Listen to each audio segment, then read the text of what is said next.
నిన్న ఉదయం 6 గంటలకు వచ్చాడు, పని కని చెప్పి వచ్చాడు. నైట్ 9 గంటల దాకా చూసాడు. నా కొడుకు రోడ్లో వచ్చాడు, సైకిల్ వేసుకున్నాను. నాన్న రాలేదని. ఏం రాలేదంటే మా పాప ఉండమ్మా నా వాచ్ తీసుకెళ్ళాడు, దానికాడ లేట్ అయ్యి ఉంటుందని చెప్పింది. కానీ చెప్పేసరికి మేము అటు పడుకునేసరికి చాయిచాల నుంచి ఒక ఆట అబ్బాయి ఫోటో చెల్లులో తీసుకొని వచ్చాడు. అమ్మాయి ఇతను ఎవరో గుర్తుపడతాను అన్నాడు. అంటే నా భర్తే సార్ అని చెప్పాడు. ఇటు సంగతమ్మ గవర్నమెంట్ హాస్పిటల్లో బాగలేక గ్యాస్ ట్రబుల్ ఎక్కువయ్యి తీసుకొచ్చి అక్కడ జాయిన్ చేస్తున్నాం, అక్కడికి వెళ్ళండి అని చెప్పి వాళ్ళు వెళ్ళిపోయారు. నేను వచ్చేసరికి మరణ గదిలో వేసేస్తుంటే అసలు చూపిలా కనీసం. నిద్ర లేచి 7:30కి మళ్ళీ కావాలి చేరా నా పిల్లల్ని వేసుకొని.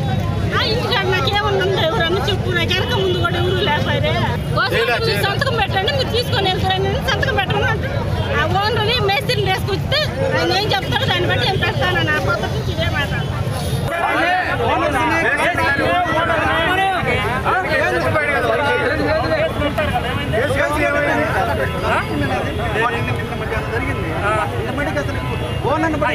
చెప్పండి మీరు. పనికి తీసుకెళ్ళాడు మేస్త్రి ఓనర్ దగ్గరికి. ఆడ కరెంట్ షాక్ ఆ రూమ్ లో కరెంట్ చనిపోయాడు. దిక్కుమొక్క లేకుండా స్కూల్లో పడేసి వాడు పాడు పడి వెళ్ళిపోయి వీడి వాడికి వెళ్ళిపోయాడు.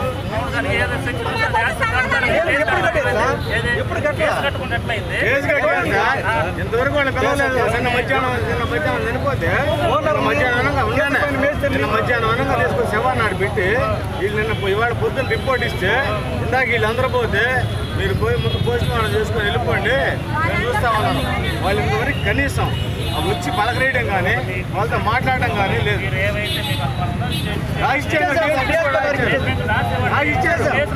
ఏమయ్యా రాసి వచ్చేసాం కానీ అందరం కూడా ఈ నిర్ణయం తీసుకొని రోడ్డుకి ఎక్కాం. రోడ్డుకి ఎక్కి ఈ ధర్నా కార్యక్రమం నిర్వహించాం.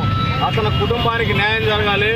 ఆ బిల్డింగ్ ఓనర్ని కానీ తీసుకుపోయిన మేస్త్రిని కానీ అరెస్ట్ చేయాలి. ఇమీడియట్గా యాక్షన్ తీసుకోవాలి. ఆల్రెడీ భవన కార్మిక నిర్మాణ సంఘం వాళ్ళందరూ వచ్చున్నారు.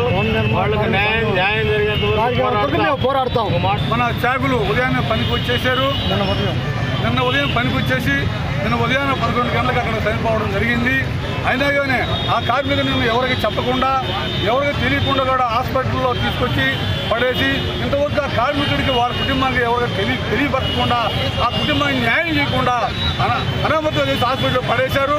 కానీ భవన కార్మికులకు న్యాయం చేసేంత వరకు కూడా ఆ కుటుంబానికి వాళ్ళకి న్యాయం చేసేంత వరకు మేము కార్మికులు ఎవరం కూడా ఈ కొనసాగిస్తామని ఈ ధర్నా పోరాటం చేస్తామని మా కార్మికుల దగ్గర భవన నిర్మాణ కార్మికుల సంక్షేమ తరఫున మేము అందరం కూడా పోరాడి ఆ కుటుంబానికి న్యాయం చేయాలని అధికారులు కానీ నేను ఎదురు చూసాము.